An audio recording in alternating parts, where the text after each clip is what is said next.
Movie की starting में हमें 2001 का समय दिखाया जाता है। अफगानिस्तान के बामियान में तालिबान भगवान बुद्ध की एक विशाल मूर्ति को तोड़ देते हैं। 6 साल बाद यूनेस्को को सुपरविजन में इंटरनेशनल आर्कियोलॉजिस्ट की एक टीम मूर्ति के आर्कियोलॉजिकल रिमेन्स ढूंढने आते हैं। इसी टीम में इंडिया से डॉक्टर आर्यन कुलश्रेष्ठ होते हैं। जब टीम खुदाई कर रही होती है तो उन्हें वहां पर राजा ताहिर का खजाना मिलता है। इसी समय वहां तालिबान अटैक कर देता है। आर्यन पाकिस्तानी आर्कियोलॉजिस्ट के साथ उस खजाने को बचाते वक्त एक सुरंग में गिर जाता है, जहां उन्हें भगवान बुद्ध की लेटी हुई मूर्ति मिलती है। चूंकि राजा ताहिर का राज्य आज के भारत और पाकिस्तान दोनों में था, इसलिए उनका खजाना दोनों देशों में बराबर बराबर बांट लिया जाता है।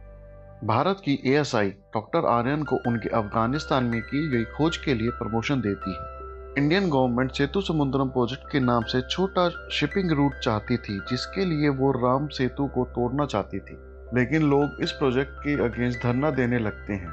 प्राइवेट शिपिंग कंपनी जिसका नाम पुष्पक शिपिंग है, उस कंपनी का मालिक इंद्रकांत भी इस प्रोजेक्ट में गवर्नमेंट के साथ था। मिनिस्टर्स के साथ मीटिंग में पता चलता है कि कुछ ऑर्गेनाइजेशंस ने प्रोजेक्ट के अगेंस्ट सुप्रीम कोर्ट में केस फाइल किया है। क्योंकि डॉक्टर आर्यन नास्तिक है, इसलिए गवर्नमेंट उसे एक रिसर्च पेपर देने के लिए कहती है, जिसमें राम सेतु को श्री राम ने नहीं नेचर ने बनाया है, ताकि गवर्नमेंट इस पेपर को कोर्ट में सबमिट कर सके। जब डॉक्टर आर्यन की वाइफ यह रिपोर्ट पढ़ती है तो वो डॉक्टर आर्यन पर गुस्सा होती है और उसे समझाती है कि इस रिपोर्ट से हंगामा हो सकता है, क्योंकि लोगों का फेथ हर्ट होगा, क्योंकि राम सेतु श्री राम के अस्तित्व और उनकी पहचान का एक सिंबल था। पर आर्यन उसकी कोई बात नहीं सुनता है और अपनी रिपोर्ट कोर्ट में सबमिट कर देता है, और साथ में रिपोर्ट में यह भी मेंशन कर देता है कि रामायण सिर्फ एक काल्पनिक महाकाव्य है। इस रिपोर्ट की वजह से लोग सड़कों पर आ जाते हैं और इसका विरोध करने लगते हैं, क्योंकि इसकी वजह से अब उनकी आस्था पर भी कई सारे सवाल उठ चुके थे, और पब्लिक के प्रेशर में कोर्ट अब कुछ साइंटिफिक प्रूफ सबमिट करने के लिए कहती है, जिससे ये प्रूफ हो सके कि राम सेतु मैन मेड नहीं नेचुरल मेड सेतु है। दूसरी तरफ लोग आर्यन के रामायण को काल्पनिक महाकाव्य कहने की वजह से बहुत गुस्से होते हैं, और इसी वजह से आर्कियोलॉजिकल डिपार्टमेंट से कुछ समय के लिए आर्यन को सस्पेंड कर दिया जाता है। पर कुछ दिनों बाद आर्यन के बॉस आर्यन को इंद्रकांत से मिलवाते हैं, और मीटिंग में इंद्रकांत आर्यन को राम सेतु एक रिसर्च पर जाने के लिए कहता है, ताकि वो वहां जाकर राम सेतु से साइंटिफिक प्रूफ लेकर आ सके कि वो एक नेचर मेड सेतु है, जो कि श्री राम के पहले बनाया गया था।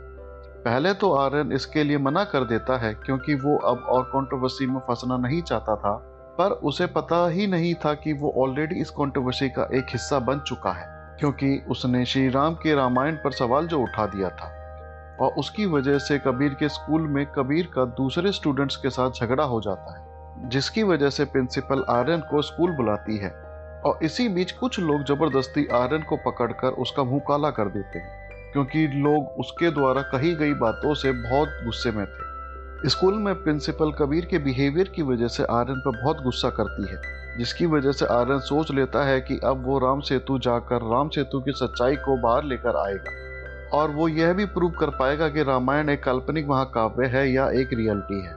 पर यह बात सुनकर गायत्री परेशान हो जाती है, क्योंकि इसके बाद वो लोग और भी ज्यादा कंट्रोवर्सी में फंसने वाले थे, इसलिए वो आर्यन को छोड़कर अपने घर बनारस चली जाती है।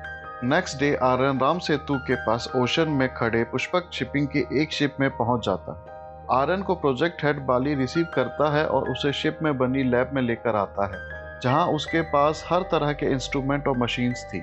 वहां बाली आर्यन को डॉक्टर चंद्रा, डॉक्टर गैब्रियल और डॉक्टर सेंड्रा से मिलवाता है। ये लोग आर्यन के साथ इस प्रोजेक्ट पर काम करने वाले थे। साथ ही आर्यन की रिक्वेस्ट करने पर उसे एक स्पेशल सूट प्रोवाइड करवाया जाता है, जिसे वो बिना किसी परेशानी के अंडर वाटर जा सकता था और वहां जितनी देर चाहे रुक सकता था। वो सूट फुली फीचर लोडेड था। बाली आर्यन को इंटरनेशनल बॉर्डर शो करता है और श्रीलंकन वाटर्स में जाने के लिए मना कर देता है, क्योंकि श्रीलंका में ऑलरेडी सिविल वॉर चल रहा होता है, तो आर्यन को अपनी रिसर्च इंडियन टेरिटरी में ही रहकर करनी होगी। लैब में इन लोगों ने सोनार से राम सेतु का 3D मैप भी बनाया होता है। अब इन्हें राम सेतु की एज का पता लगाने के लिए राम सेतु के सैंपल्स का टेस्ट करना था। आर्यन बताता है कि ऋषि वाल्मीकि जी ने रामायण में श्री राम के समय के कुछ नक्षत्रों के बारे में भी जानकारी दी, जिनकी स्टडी कर पता चला है कि श्री राम आज से करीब 7500 साल पहले हुआ करते थे। इसका मतलब अब उन्हें पता लगाना है कि राम सेतु 7500 साल पुराना है या उससे भी पहले का बना हुआ है, जिसके लिए आर्यन नेक्स्ट डे अपने स्पेशल सूट में ओशन में एंटर कर जाता है, जहां से वो डूबे हुए राम सेतु में से कुछ सैंपल लेकर आता है। सैंपल की कार्बन डेटिंग करने के बाद डॉक्टर चंद्रा बताते हैं कि सैंपल के अंदर मौजूद फॉसिल्स मिले जिनकी उम्र लगभग 18,000 साल है। इससे प्रूव होता है कि राम सेतु भी 18,000 साल पुराना है। पर आर्यन इस बात से पूरी तरह एग्री नहीं कर पा रहा होता है, क्योंकि ये सैंपल राम सेतु की ऊपरी सतह से लिए गए थे। इसलिए आर्यन चाहता था कि उसे राम सेतु में लगे फ्लोटिंग रॉक्स जिनसे राम सेतु का निर्माण हुआ है उनको भी स्टडी करना होगा, तभी राम सेतु की रियल एज का पता चल पाएगा। अब उन्हें इसके लिए श्रीलंकन बॉर्डर के पास वाले ओशन में जाकर राम सेतु के कमजोर हिस्सों से कुछ फ्लोटिंग रॉक के सैंपल लेने होंगे, जो बिल्कुल भी इजी नहीं था। पर आर्यन फिर भी इस रिस्क के लिए रेडी हो जाता है और नेक्स्ट डे ओशन के अंदर पहुंच जाता है, जहां पर आर्यन को एक फ्लोटिंग रॉक दिखाई भी देती है, पर वो श्रीलंकन वाटर्स के बहुत करीब होती है। इसलिए बाली आर्यन से वापस आने के लिए कहता है। पर जब आर्यन बाली की बात नहीं सुनता है तो बाली आर्यन को मशीन से वापस लेने लगता है, पर फिर भी आर्यन उस सूट से जिसके अंदर आर्यन था उससे बाहर आ जाता है और फ्लोटिंग रॉक को पा ही लेता है और राम सेतु की हेल्प से ओशन के ऊपर चलने लगता है। इसके बाद डॉक्टर गैब्रियल उस फ्लोटिंग रॉक की कार्बन डेटिंग शुरू कर देती है, जिससे उन्हें पता चलता है कि फ्लोटिंग रॉक लगभग 7,000 से 7,500 साल पुराना है, यानी राम सेतु श्री राम के टाइम का ही था।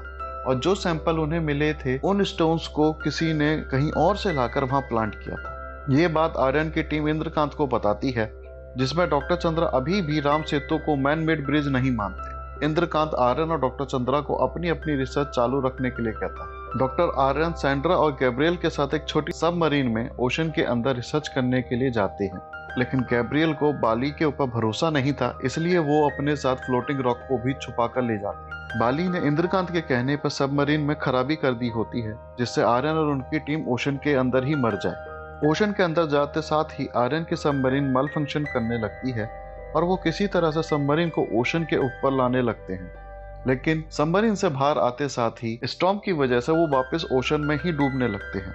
इतने में एक आदमी उन सबको अपनी स्पीड बोट में ले लेता है और श्रीलंका के एक टापू के पास ले जाता है। वहां वो अपना नाम एपी बताता है और वो राम सेतु को अच्छी तरह से जानता है, यह कहते हुए आर्यन की राम सेतु के रिसर्च में एज अ गाइड मदद करने को राजी हो जाता है।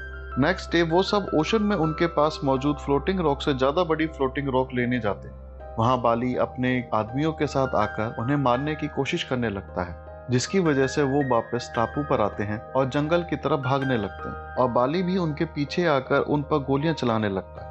जंगल में भागते हुए डॉक्टर गैब्रियल फ्लोटिंग रॉक का बैग गिरा देती है। उसे लेने के लिए एपी जाता है और तभी वहां श्रीलंकन रिबेल्स ग्रुप अपना एक हेलीकॉप्टर लेकर आ जाते हैं, जिसमें डॉक्टर आर्यन और उनकी टीम चढ़ जाती है। एपी बताता है कि वो फ्लोटिंग रॉक नहीं लेके आ सका और जब हेलीकॉप्टर उन्हें लेकर जाने लगता है तो बाली डॉक्टर गैब्रियल को शूट कर देता है। गैब्रियल की डेथ से आर्यन बहुत दुखी हो जाता है और वो सब जाफना रिबेल ग्रुप के बेस पर आ जाते हैं। इधर इंद्रजीत बाली को जाफना, आर्यन और उसके साथियों को मारने भेजता है। साथ में वो डॉक्टर चंद्रा की रिपोर्ट को कोर्ट में सबमिट करवा देता है, जिससे कोर्ट को यह प्रूव हो जाए कि राम सेतु की एज 18,000 साल है।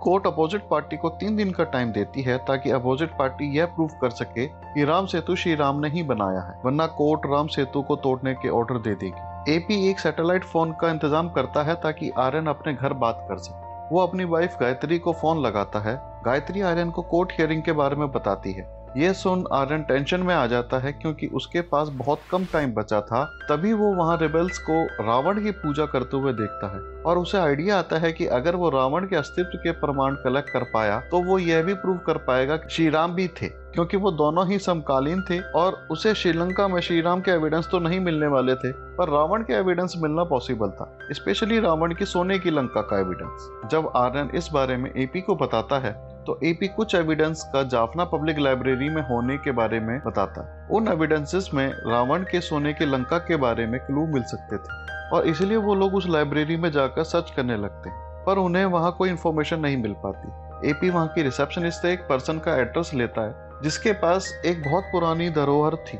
जिसमें ताम्र पत्र पर रावण की सोने की लंका के बारे में जिक्र था और इसलिए वो लोग उस पर्सन के पास पहुंच जाते हैं। वो पर्सन आर्यन को वो ताम्र पत्र दिखाता है जिस पर एक मैप बना हुआ था जो कि रावण की लंका की तरफ इशारा करता था।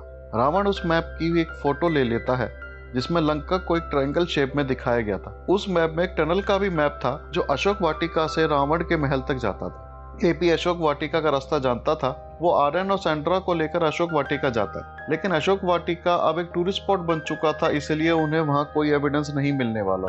मैप को सही तरीके से देखने पे उन्हें रावणा फॉल से टनल की एक ओपनिंग होने के बारे में पता चलता है। वो लोग बीच रास्ते में ही अशोक वाटिका ना जाकर रावणा फॉल्स के लिए निकल जाते हैं। दूसरी तरफ बाली भी उन लोगों के पीछा करते हुए मैप वाले पर्सन के पास आ जाता है। वो पर्सन आर्यन के अशोक वाटिका जाने के बारे में बताता है। बाली उस पर्सन को मार कर वो ताम्रपत्र अपने पास रख लेता। रावणा फॉल्स में एक मगरमच्छ का पीछा करते हुए उन्हें टनल की ओपनिंग पानी के अंदर मिल जाती है। टनल के अंदर जाने पर उन्हें दीवारों पर एक एंशिएंट स्क्रिप्ट लिखी मिलती है।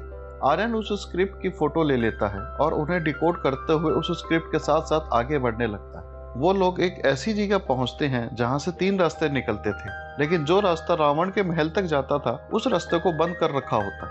उन 3 रास्तों में से एक रास्ता जो त्रिकुट पर्वत को जाता था और त्रिकुट पर्वत से रावण की सोने की लंका दिखाई देती थी। ये बात एपी के समझाने पर आर्यन और सैंड्रा त्रिकुट पर्वत के लिए निकल जाते हैं। त्रिकुट पर्वत के पास उन्हें एक ऐसा प्लांट मिलता है जो कि संजीवनी बूटी का क्लोजेस्ट फॉर्म माना गया था, और इससे प्रूव हो जाता है कि उस वक्त वो लोग रावण की लंका में ही थे, क्योंकि वो प्लांट श्रीलंका के उस जगह के अलावा सिर्फ हिमालय में ही मिलता है। तभी बाली गायत्री को लेकर वहां पहुंच जाता है और उन सबको भी बंधक बनाकर हेलीकॉप्टर से जाने लगता है। बाली गायत्री से मैप डिकोड करवा कर आर्यन तक पहुंचाता है। बाली आर्यन से फ्लोटिंग रॉक के बारे में पूछता है। फ्लोटिंग रॉक के उसी टापू पर गिर जाने को बाली सच नहीं मानता और सैंड्रा को गन पॉइंट पे ले लेता है। सैंड्रा को बचाने के लिए जब एपी कोशिश करता है तो बाली उसे हेलीकॉप्टर से बाहर फेंक देता है। एपी हेलीकॉप्टर से गिरते समय अपना बैग आर्यन को दे देता है। आर्यन और बाली की लड़ाई में हेलीकॉप्टर क्रैश हो जाता है, जिसमें वो सभी लोग बड़ी मुश्किल से बचते हैं। एपी के बैग को देखने पर आर्यन को पता चलता है कि वो फ्लोटिंग रॉक एपी के बैग में ही थी। बाली जख्मी हालत में उन्हें जल्दी से दिल्ली पहुंचाने का इंतजाम करता है। दूसरी तरफ कोर्ट में आज फाइनल वर्डिक्ट होने वाला था। कोर्ट गवर्नमेंट को राम सेतु तोड़ने का ऑर्डर देने ही वाली होती है, तभी आर्यन कोर्ट में आकर अपनी रिसर्च से एविडेंस शो करने की रिक्वेस्ट करता है। आर्यन कोर्ट के सामने फ्लोटिंग रॉक दिखाता है और बताता है कि कार्बन डेटिंग से पता चला है कि इस रॉक की एज 7500 साल पुरानी है। आर्यन कोर्ट में उस प्लांट को और ताम्रपत्र के साथ टनल में ली गई पिक्चर्स को भी शो करता है। आर्यन यह प्रूव करता है कि जब लंका में रावण के होने का एविडेंस मिल सकता है तो अयोध्या में श्री राम के होने की भी प्रमाण मिल सकते हैं, और उसे दुख होता है कि उसे श्री राम के अस्तित्व के बारे में प्रमाण देना पड़ रहा है। साथ ही आर्यन यह भी प्रूव करता है कि कैसे अंग्रेजों ने राम सेतु का नाम बदलकर एडम्स ब्रिज कर दिया, जिससे आने वाले समय में श्री राम की हिस्ट्री को धूमिल किया जा सके और लोगों को सिर्फ अंग्रेजों का ही योगदान याद रह सके। साथ ही वो कहता है कि जैसे ताजमहल को बचाने के लिए फैक्ट्रीज बंद करने से देश के विकास पर कोई फर्क नहीं पड़ा, वैसे ही राम सेतु को न तोड़ने से देश के डेवलपमेंट पर कोई फर्क नहीं पड़ेगा, पर लोगों की श्रद्धा, विश्वास और श्री राम के अस्तित्व पर बहुत फर्क पड़ा। क्योंकि श्री राम के हजारों मंदिर मिल सकते हैं, लेकिन सेतु सिर्फ एक है। वो सेतु श्री राम के अस्तित्व और उनकी पहचान का प्रमाण है। अगर इस सेतु को तोड़ा गया तो हजारों साल पुरानी धरोहर और विश्वास को भी ठेस पहुंचेगी। कोर्ट आर्यन के एविडेंस को देखते हुए राम सेतु को तोड़ने पर रोक लगा देती है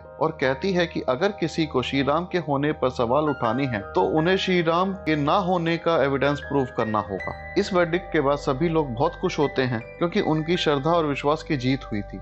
मूवी के लास्ट सीन में आर्यन एपी के बारे में सोच रहा होता है, जिसने अपना पूरा नाम अंजनी पुष्प कुमारन बताया था और जो बिल्कुल हनुमान जी की ही तरह श्री राम के अस्तित्व को ढूंढने में हेल्प के लिए आर्यन के पास आया था। और जब उसकी जर्नी पूरी हो गई थी तब वो एकदम से गायब भी हो गया था। आर्यन एपी की डायरी खोलकर देखता है जिसमें एपी ने सारे हिसाब किताब लिखा था जो वो आर्यन से रिसर्च पूरी होने के बाद लेने वाला था। लेकिन जब आर्यन उसे देखता है तो वो शॉक हो जाता है क्योंकि एपी ने वहाँ हिसाब की जगह जय श्री राम लिखा हुआ था। और इसी के साथ हमारी मूवी भी यहीं खत्म हो जाती है। अगर आपको मेरा ये एक्सप्लेनेशन पसंद आया हो तो मेरी वीडियो को लाइक करें, कमेंट करें और सब्सक्राइब करें। थैंक यू, धन्यवाद।